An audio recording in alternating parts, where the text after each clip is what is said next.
guys, and welcome back to another episode with Atia. So, for the title, you already know what we're going to be talking about, and today we're just going to be speaking on who gets hurt more when they're cheated on, men or women. But before we get started, we have to say our affirmations, and today is going to be an affirmation of gratitude. So the affirmation for today is, I am grateful for the abundance of blessings in my life. Now let's say it again. I am grateful for the abundance of blessings in my life. Now let's get into it. So I saw a little topic going around about whether men and women hurt more when they get cheated on. And I wanted to add in my 3 cents. So let's talk about it. For one, why do we continue to put things on gender? Like, if women are more emotional than men, or do men and women get hurt more when they're cheated on, or who should pay the bills, or who, like. But as far as trying to tie things to a specific gender, it shouldn't be even a thing at this point, right? Because I feel like as far as when someone gets cheated on, depends on various things, right? Despite of what gender a person might be, anyone can cope with their feelings more than another person. It doesn't matter who it is. There are women out there who cope with their feelings better than other women, and there are men out there who cope with their feelings better than other men. There are women out there who cope with their feelings better than other men, and there are men out there that cope with their feelings better than other women. It just really depends on the person, how they have grown up, what they have seen through life, how they have already coped with the emotions and the feelings that that has been thrown at them in life. I feel like and that really depends on a various amount of things. We really can't tie that specifically to one person. Humans are so complex, it is impossible to tie specific things to just one gender. It's humans are complex. They all have their own experiences. They all have their own way of thinking. Everyone even lives in their own reality. So the way you see life and the way I see life is 2 ways of seeing it. Now, can you meet people and come in contact with people who might cope with things or deal with things or see, reality though similar to you? Of course. But will it always be exact the same? Never. Plain and simple. That's like saying, like 2 people have the exact same body. Like, they can both have, similar features, but when it comes to the measurements, something would always be different. Every single person is unique in their own way, shape, or form. So we have to acknowledge people for their uniqueness. Trying to tie certain things like emotional resilience to just a specific gender is very disheartening, because it's like trying to box one person in, when it's never that at the end of the day. For one, I even feel like with social media today, people are very influenced on how to even handle their emotions, which is crazy, because I don't know how people can allow people half the time that they don't even know, people that won't even meet them, people that won't even see them, allow them to influence how they handle emotions. Because a lot of times there are a lot of stereotypes that women are more emotional because they are more expressive and that they are very external with their emotions. As far as men, they claim that men are less emotional because they internalize their pain, which doesn't mean that they are any less emotional. It literally means that they take their pain and they allow it to self-inflict them. You know what I'm saying? And I feel like that's why even a lot of times when they go, a woman will disconnect with you mentally and emotionally 9 times out of 10 first before she will physically. And the man will then catch on to that later, because the whole time while he's hurt or feeling type of way or anything of the sort, he's not going to express it. He's going to internalize it and allow it to inflict him eternally, because men sometimes don't feel like they have the right to express themselves out in public, you know, externally. They feel like, you know, it makes them look girly or too feminine or whatever. And at the end of the day, any way, shape, or form of you expressing yourself is never going to be feminine, you know. And I feel like even women who look at that, like a man who's expressing himself, or, you know, being extremely sweet, or like I even have male friends, like if I say a guy is sweet, they don't like that. They don't like being called sweet. And it's like, if you're a sweet guy, what's wrong with being a sweet guy? But I guess because it sounds like, oh, he's sweet.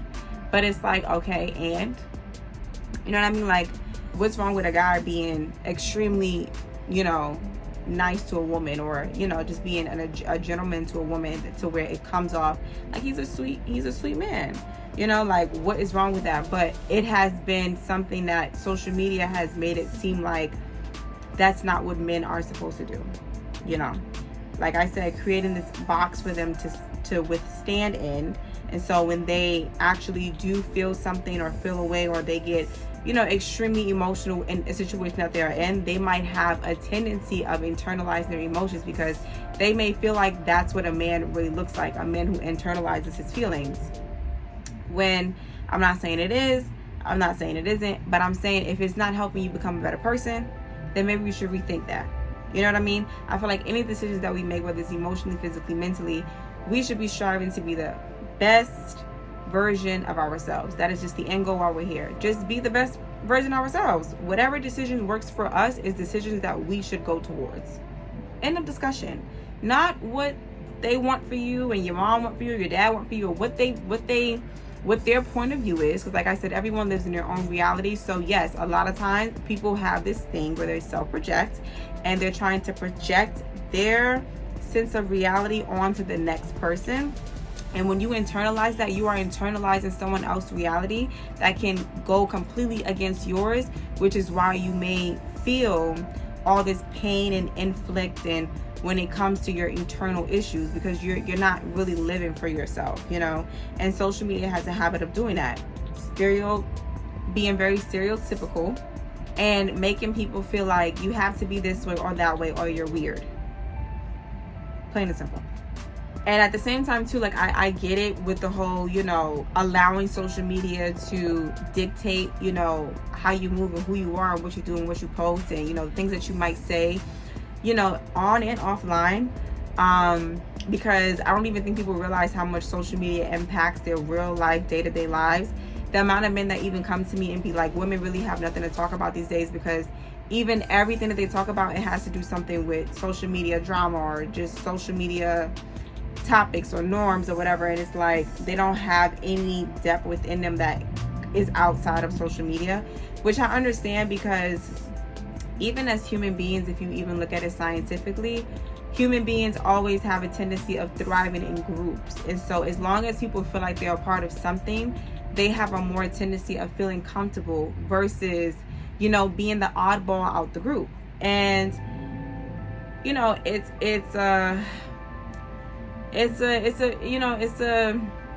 flip a coin, you know. It is what it is, you know, because like I said, humans do thrive in being in groups, but imagine how you can even thrive, you know, just being yourself. Just because you're being yourself and you're being unique and you're having different thoughts and different ideologies, and you're not allowing someone to box you in, doesn't mean that you won't find your group or your tribe, or, you know, people might look at you differently or weird or whatever, but aren't those the people that might look at you differently not the ones that are supposed to be in your life? You know, they shouldn't be there by your side with you. They shouldn't, even though I'm going off a little off topic, but like, even this is stemming back to just the simple fact that, you know, social media has made people feel like they should only feel this way or express themselves in this way, because if you don't, or if you do, it makes you more or less of a man or a woman.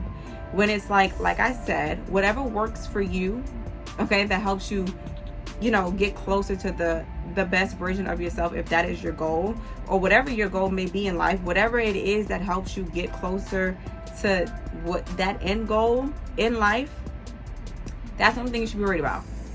Okay. Also, even on the tip of you know, just everyone handles being cheated on differently. You never know what somebody has gone through, you know, in past relationships, or it doesn't even have to be past intimate relationships, but relationships with their family. I feel like a lot of times when you do experience betrayal when it comes to your trust, or insecurities or abandonment issues and stuff like that, it really stems from the home first and foremost. A lot of times we don't see it or recognize it until we get older and we have a better understanding and perspective of life.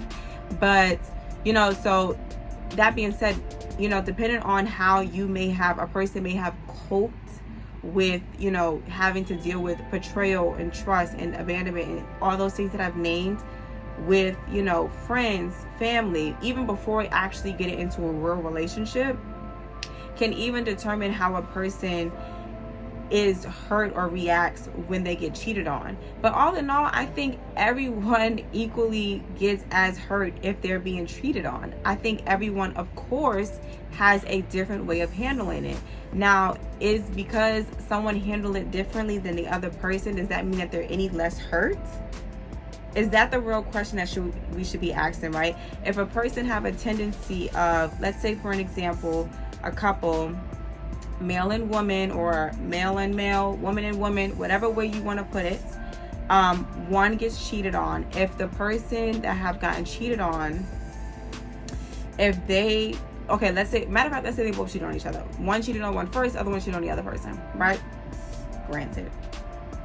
If one, when they got cheated on, cried and outburst and, said they hate you, but they really love you, and, wanted to fight you, and, just all these different ways of expressing themselves, even though those are negative ways of expressing yourself, but they're just trying to get their feelings out, their emotions out. Are they more hurt than a person that when they did get cheated on and was hurt, they just shut down? Can we say that the person that had the outburst is more hurt than the person that just shut down? Or can we just say that they both handle their emotions differently? They both cope with their emotions differently. I've even seen in dynamics where some people are so emotionally unintelligent when it even comes to their own emotions, that they can't express themselves and speak up when they feel something, because a lot of times people will spend their entire lives hiding from their true identity and emotions because they were told they were wrong. They were wrong for feeling that way. They were wrong for feeling sad. They were wrong for expressing themselves. However they're feeling, they need to suck it up and just deal with it, because you shouldn't feel that way. You know what I'm saying?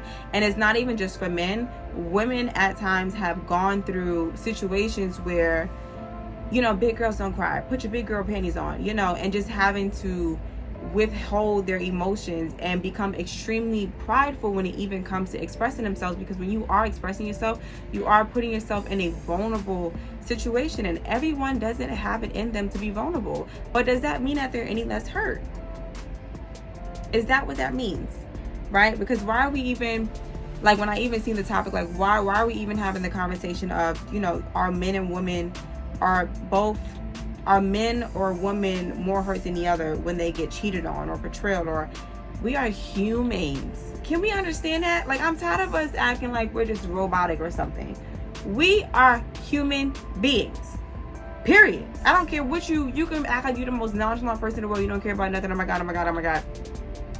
Even when it comes to very nonchalant men, I think they have a habit of being told to shut up and sit down, and that's it, just listen. So yeah, after a while, let's say you're a kid, right?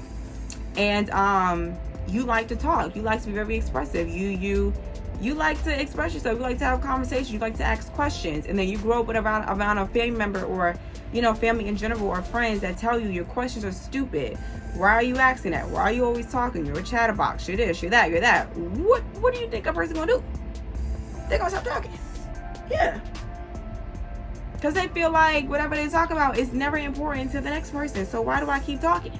So they grow older to internalize that energy, internalize that pain, right? Internalize their pain to just make them maneuver around their emotions and not having to ever come in contact with them, because at some point it's going to become too hard, right?